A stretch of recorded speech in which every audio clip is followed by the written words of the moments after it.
forgotten image. This black and white photo has been dated to between late 1800s and early 1900s. It is circulated from the United Kingdom all the way to California. The subjects, unknown.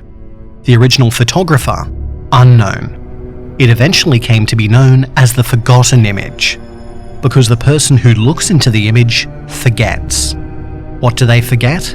They forget one random thing about their lives. It could be something minor, like where they left their keys, but it could just as easily be something as major as the name of their sibling. The point is, the memory is gone. In those cases, they can form new memories, find out where their keys are, or relearn their sibling's name. But the original memory itself is gone. The effect is cumulative as well. Each time the photo is looked at, a memory is taken. Copies of the image do not work, so the first thought is to destroy the photo, which has proven to be impossible. The forgotten image can't be permanently torn, burned, melted, frozen, or even painted over. It will always reassemble or regrow, returning itself to perfect condition. After any damage, the next person to look into the photo will lose a major, important memory. The last person who did so forgot the fact that the red on the traffic light means stop. It caused a major traffic accident, killing them and 12 other people in the process. Repeated viewing of the photo also poses a danger.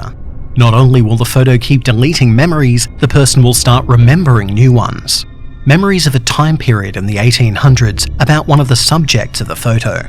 People who are, in the end, sociopathic serial killers.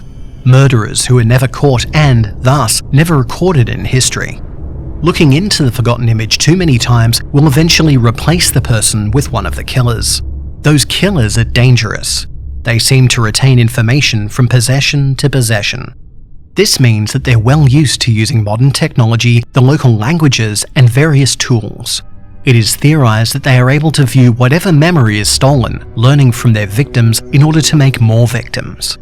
So that means that the killers of the forgotten image become harder to catch with every iteration. It is never just one killer either, because whoever comes out, either the man or the woman, their goal is always the same: to revive their partner.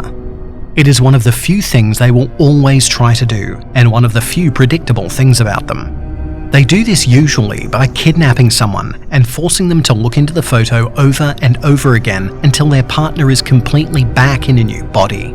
There seems to be a preference for features that match those of the photo, but when in a hurry they'll use any ethnicity or gender. After revival is complete, they go on a massive wave of killings. With most serial killers, there tends to be a pattern, with preferred targets, with favourite weapons to use, things that can be used to track them down and eventually capture them. With the killers of the forgotten image, that isn't the case. There is no standard methodology or pattern to track.